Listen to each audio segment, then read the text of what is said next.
عباده الذين اصطفى أما بعد فأعوذ بالله من الشيطان الرجيم بسم الله الرحمن الرحيم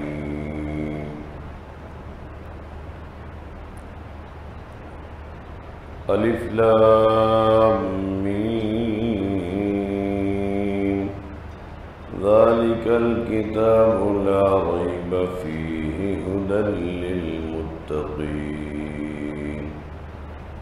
صدق الله العظيم وصدق رسوله النبي الكريم ونحن على ذلك لمن الشاهدين والشاكرين والحمد لله رب العالمين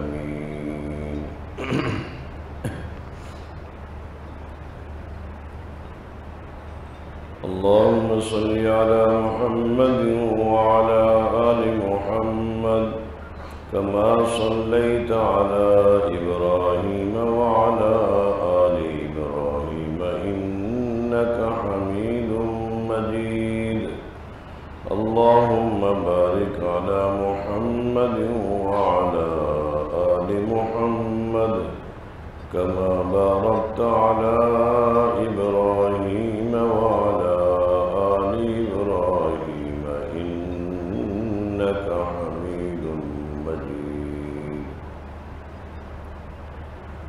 معزز سامعین، بزرگان دین، عزیز ساتھیو، میں نے آپ کے سامنے سورہ بقرہ کے شروع کی آیت تلاوت کی ہے۔ اللہ تعالیٰ سے دعا فرمائے اللہ رب العزت اس آیت کی روشنی میں صحیح صحیح کہنے کی، سمجھنے سمجھانے اور عمل کی ہم سب کو توفیق نصیب فرمائے۔ اس آیت مبارکہ میں اللہ رب العزت نے انسان کی ایک انتہائی اہم ضرورت اور ایک بہت بڑی نعمت ذکر فرمائی ہے۔ ایمان جیسے ایک بہت بڑی نعمت ہے، اللہ تعالیٰ نے ہمیں بغیر محنت کے اتنی آسانی سے عطا فرما دی ہے۔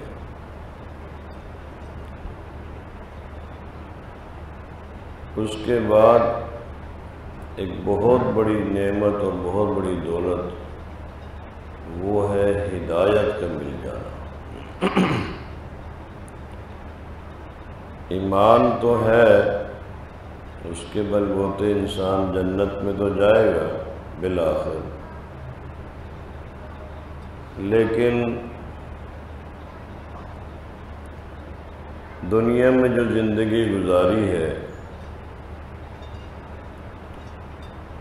اس میں جس قدر اللہ کے رسول صلی اللہ علیہ وسلم کی نافرمانیاں کی ہیں، گناہ کیے ہیں، حقوق غضب کیے ہیں، طرح طرح کی جتنی اقسام ہیں گناہوں کی، ان تمام گناہوں کے سبب انسان کو بالآخر جہنم جانا پڑے گا۔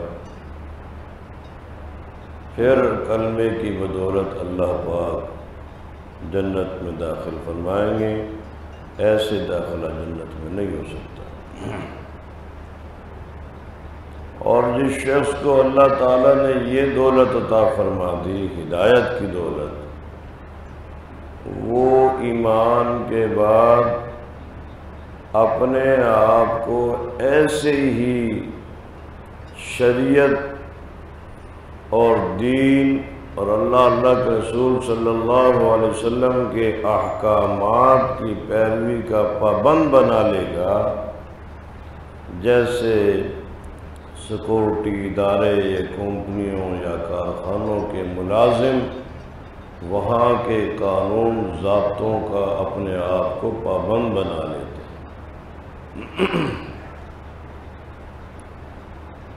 اسے کہتے ہیں ہدایت۔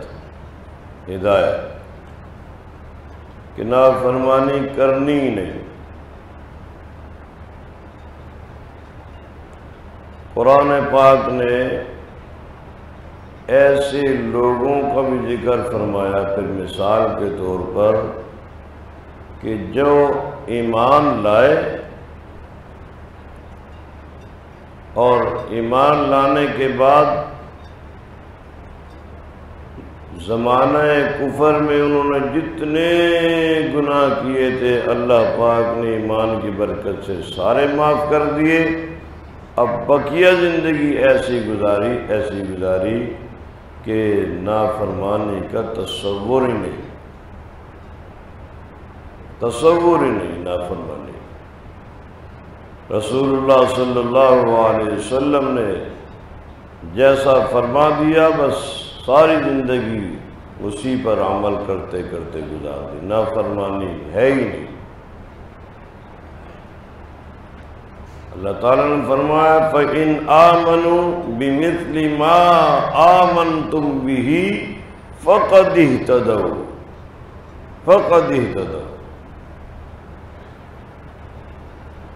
ایسے ایمان لے آؤ اور ایمان لانے کے بعد ایسی ہدایت یافتہ بن جاؤ۔ اہدنا الصراط المستقیم دعا کرتے ہیں نا ہم نماز میں، ہر نماز میں اللہ کے حضور دعا کرتے ہیں کہ اللہ مجھے سیدھے راستے پر چلا، سیدھے راستے پر چلا۔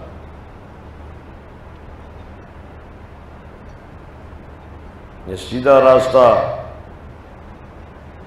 کیا ہے؟ جنت کا راستہ ہے، انبیاء کا راستہ ہے، اولیاء اللہ کا راستہ ہے، ہدایت کا راستہ ہے۔ وضاحت بھی فرما دی صراط الذین انعمت علیہم، وہ راستہ جس راستے پر چلنے والوں پر آپ کے انعامات ہوتے ہیں، اس راستے پر ہمیں چلا۔ غیر المغضوب علیہم ولا الضالین، ایسے لوگوں کے راستے پر ہمیں مت چلا جن پر آپ کا غضب ہوتا ہے، جو گمراہ ہیں اور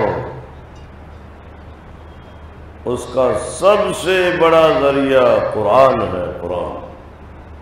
اس لیے اللہ تعالیٰ نے سب سے پہلے فرمایا الف لام میم ذالک الکتاب لا ریب فیہ ھدی للمتقین، ھدی للمتقین۔ ایمان کے بعد انسان کی سب سے بڑی ضرورت یہ ہے کہ انسان ہدایت یافتہ بن جائے، سیدھے راستے پر چلنے والا بن جائے۔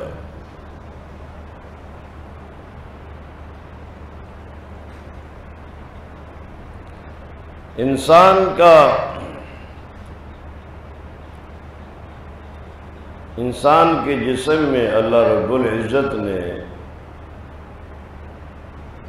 یہ جو دل بنایا ہے،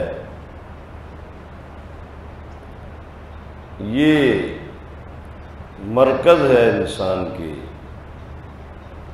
لیے، جسم کے لیے مرکزی حیثیت رکھتا ہے۔ جیسے ملک میں ایک شہر دارالخلافہ بنا دیا جاتا ہے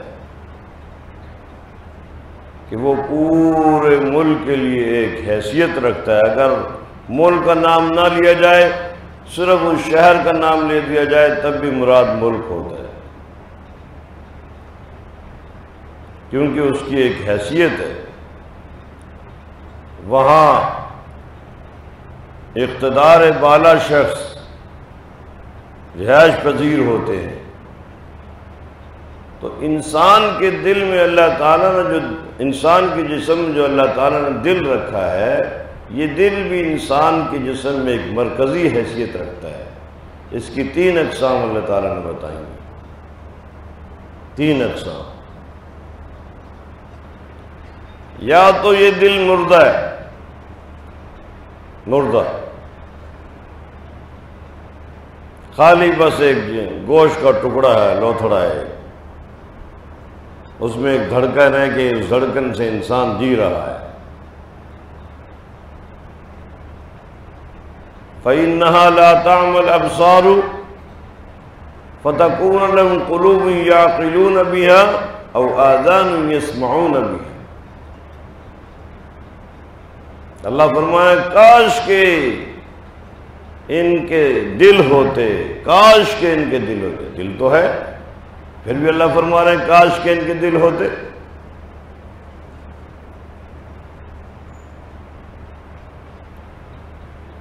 وَآذَانٌ يَسْمَعُونَ بِهَا، کاش کہ ان کے کان ہوتے، کان تو ہیں۔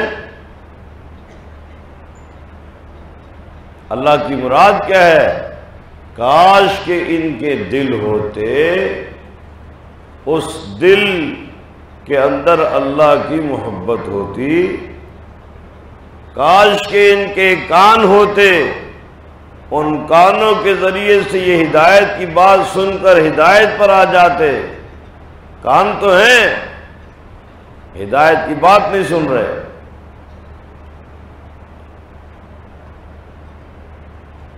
فَإِنَّهَا لَا تَعْمَى الْأَبْصَارُ وَلَكِنْ تَعْمَى الْقُلُوبُ الَّتِي فِي الصُّدُورِ۔ فَإِنَّهَا لَا تَعْمَى الْأَبْصَارُ، یہ خالی گوشت کا ٹکڑا ہے جسم میں، خالی دیکھنے کو آنکھیں دیکھ رہی ہیں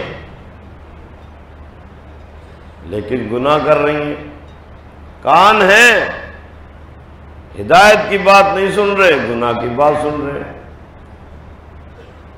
اللہ تعالیٰ کی مراد یہ ہے کہ یہ چیزیں جس مقصد کے لیے ہم نے دی ہیں اس مقصد کی طرف نہیں ہے،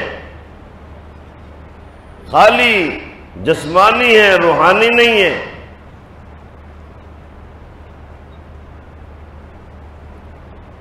یہ تو کافروں کی علامات ہیں، مردہ دل۔ اس کا علاج بھی نبی کریم صلی اللہ علیہ وسلم نے یہی فرمایا، بمجالس العلماء، بمجالس العلماء واستمعی کلام الحکماء۔ حضرت لقمان علیہ السلام نے اپنے بیٹوں کو کہا کہ علماء کی مجالس اختیار کرو، اہل اللہ کی صحبت میں بیٹھو، پھر یہ تمہارا دل، اس میں اللہ کی محبت آئے گی، ہدایت کی بات آئے گی، صحیح پاکیزہ چیز آئے گی، اس میں مردہ چیز، ناپاک چیز، حرام چیز، ممنوع چیز نہیں آئے گی اس میں۔ پھر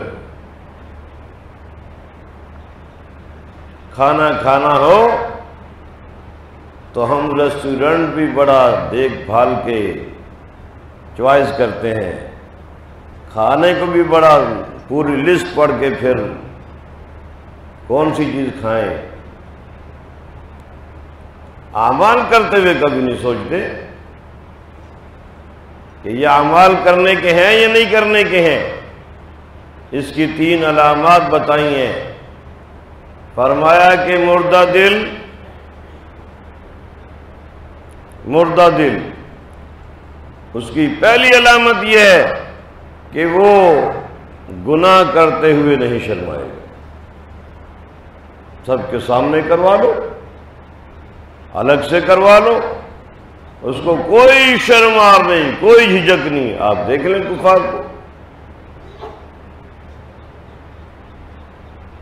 وہ گناہ کرتے ہوئے نہیں شرمائے۔ دوسری علامت، نیکی اس کے لیے بڑی مصیبت بن جائے گی۔ نیکی کے لیے کہہ دو آپ اس کو، اس کے لیے مصیبت کھڑی ہو جائے گی۔ اور کہیں اگر نصیحت کی بات کہی جا رہی ہے، بتائی جا رہی ہے، وہ نصیحت کی بات سننے کے لیے اس کو کہہ دو تو اس کے لیے پہاڑ کھڑا ہو جائے گا، بہت بھاری، بہت مشکل، آئے گا ہی نہیں، بھاگے گا وہاں سے۔ یہ 3 علامات ہیں مردہ دل۔ اس کے لیے اللہ پاک نے فرمایا کہ مجالس علماء اور اہل اللہ کی صحبت اختیار کرو، ایسے ہو جائے گا، ایسے ہو جائے گا، یہ دل مردہ زندہ کر دیں گے اللہ پاک، جیسے بارش کی وجہ سے بنجر زمین زندہ ہو جاتی ہے۔ جی، اہل اللہ کی صحبت اس کی حالت کو توڑ دے گی، ریزہ ریزہ کر دے گی، بکھیر دے گی۔ سیدنا عمر فاروق رضی اللہ تعالیٰ کیا عزم لے کے، تلوار لے کے نبی علیہ السلام کا قتل کرنے آئے، قتل کرنے آئے۔ صحابہ کی صحبت حاصل ہوئی، بہن کی صحبت حاصل ہوئی، قرآن کی آیت سنی، اللہ کے رسول صلی اللہ علیہ وسلم کی دعا عرش پر پہنچی، دل ریزہ ریزہ ہو گیا، وہی تلوار قدموں میں لا کے ڈال دی۔ بے شمار صحابہ کی تعریف پڑھے تو اسی صحابہ کو۔ دوسرا دل، اسے مریض کہتے ہیں، مریض، مردہ تو نہیں ہے، وہ زندہ ہے، اہل ایمان کا دل ہے۔ اس کی حالت یہ ہے، اس کی علامات یہ ہیں، کبھی تو آپ اس کو دیکھیں گے وہ تہجد گزار بنا ہوا ہوتا ہے، تہجد پڑھ رہا ہے، صف اول میں نماز پڑھ رہا ہے، جب دیکھو قرآن کی تلاوت ہو رہی ہے، یعنی اللہ کی محبت کا غلبہ ہے۔ اور کبھی شیطان غالب آ جاتا ہے تو نہ وہ فرض نماز کی اس کو پرواہ ہوتی، تہجد تو گئی دور، فرض نماز بھی قضا ہو جاتی ہے اور اس کو کوئی پرواہ بھی نہیں ہوتی۔ تو کبھی اس کی حالت اہل ایمان والی ہوتی ہے، کبھی اہل کفر والی ہوتی ہے، کبھی نیک اعمال کا غلبہ ہے، کبھی برے اعمال کا غلبہ ہے، مریض ہے، بیمار۔ اب جسمانی طور پر اگر انسان بیمار ہو جاتا ہے، اس کا دل، اگر دل کی کوئی تکلیف اس کو ہو جاتی ہے تو سب سے پہلے کیا کرواتا ہے؟ وہ پٹی کرواتا ہے، دل کی پٹی نکلواتا ہے۔ پھر اس کے بعد اگر دیکھا کہ ہاں بھی تو زیادہ ہی مسئلہ خراب ہے تو آگے بھیج دیتے ہیں، اسپیشلسٹ کے پاس بھیج دیا، پھر وہاں اگر زیادہ ہی پوزیشن خراب ہے تو آپریشن تھیٹر میں چلا جائے گا، کہیں نہ کہیں اس کا علاج کرواتے ہیں۔ ایسے ہی اس دل کا علاج بھی اہل اللہ کی صحبت میں ہوتا ہے، اللہ والوں کی صحبت میں اس کا علاج ہوتا ہے۔ جہاں جسمانی علاج ہوتا ہے اسے اسپتال کہتے ہیں، جہاں روحانی علاج ہوتا ہے اسے خانقاہ کہتے ہیں، اہل اللہ کی مجالس کہتے ہیں اس کو، وہاں اس کا علاج ہوتا ہے۔ کبھی آپریشن شعاؤں کے ذریعے سے ہو رہا ہے جسمانی طور پر، یہاں روحانی طور پر اللہ والوں کی نظر سے علاج ہوتا ہے۔ اللہ والوں کی نظر میں نظر ملائیں، دل کی حالت بدل جائے گی، کیفیت بدل جائے گی۔ مقصد یہ کہ نیک لوگوں کی صحبت اختیار کرو، نیک لوگوں کی صحبت میں بچہ بیٹھے گا نیک بنے گا، برے لوگوں کی صحبت میں بیٹھے گا برا بنے گا۔ بچوں کی صحبت کا خیال کرنا چاہیے، آج کل کے والدین اس پر توجہ نہیں کرتے، پھر نقصان اٹھاتے ہیں، وہ بگڑتے بگڑتے کیس خراب ہو جاتا ہے، لا علاج ہو جاتا ہے، پھر وہ باغی ہو جاتا ہے۔ وہ صحبت کا خیال رکھنا چاہیے، نیک دوست ہوں، نیک ساتھی ہوں، نوجوانوں کو بھی اس بات کا خیال کرنا چاہیے، ہر ایک سے دوستی نہ لگائیں۔ جس دوست سے نیکی پہنچ رہی ہے، نیکی کی عادت مل رہی ہے، دین کا فائدہ حاصل ہو رہا ہے، یہ دوست بنانے کے قابل ہے۔ جس دوست سے دین میں نقصان، نیکی سے دور، نماز سے باغی، والدین سے دور ہو رہا ہے، اپنے گھر سے دور ہو رہا ہے، میرے ماں باپ سے بڑھ کر دوست کو ترجیح دے رہا ہے، یہ کون سا دین ہے؟ نوجوانوں کو اس بات کا خیال کرنا چاہیے۔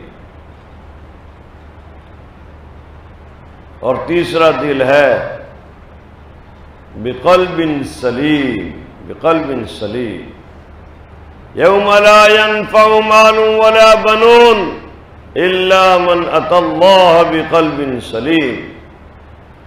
اللہ فرما رہے ہیں کہ قیامت کے دن تمہارے مالوں کا نہیں پوچھا جائے گا، تمہارے اولادوں کا نہیں پوچھا جائے گا، اللہ تمہارے بارے میں تمہارے دل کی حالت کے بارے میں پوچھیں گے۔ اس میں کیا ہے تمہارے اندر، اس کے اندر کیا لائے ہو، کس کی محبت ہے؟ دین کی محبت ہے، دنیا کی محبت ہے، اللہ کی محبت ہے؟ اللہ کی محبت والا اپنی اولاد پر نظر رکھے گا، دین کی محبت والا خود بھی دیندار بننے کی کوشش کرے گا، اپنے بچوں اور اپنے اولاد، اپنے اہل خانہ کو بھی دیندار دیکھنا چاہے گا، پسند کرے گا۔ اور بے دین انسان، اس کو اپنے گھر والوں کی بھی کوئی فکر نہیں ہوتی، اپنے اولاد کی بھی کوئی فکر نہیں ہوتی، وہ دنیا کے پیچھے بھاگ رہا ہوتا ہے۔ اللہ پاک سے دعا کرنی چاہیے، اللہ پاک ہم سب کو یہ ہدایت کی نعمت عطا فرمائے۔ جن مجالس میں، جن جگہوں پر یہ دعا ملتی ہے، یہ علاج ہوتا ہے، اللہ پاک ہمیں وہ مجالس نصیب فرمائے، ان مجالس میں بیٹھنے کی، جڑنے کی اللہ تعالی ہم سب کو توفیق نصیب فرمائے۔ وہ مجالس مسجدیں ہیں، مدارس دینیہ ہیں، دینی مراکز ہیں، خانقاہیں ہیں، ان میں جڑو، انشاءاللہ تعالی دنیا بھی کہیں نہیں جائے گی، دنیا بھی عزت سے دیں گے اللہ پاک، اور آخرت بن جائے گی، اللہ پاک ہم سب کو عمل کی توفیق نصیب فرمائے۔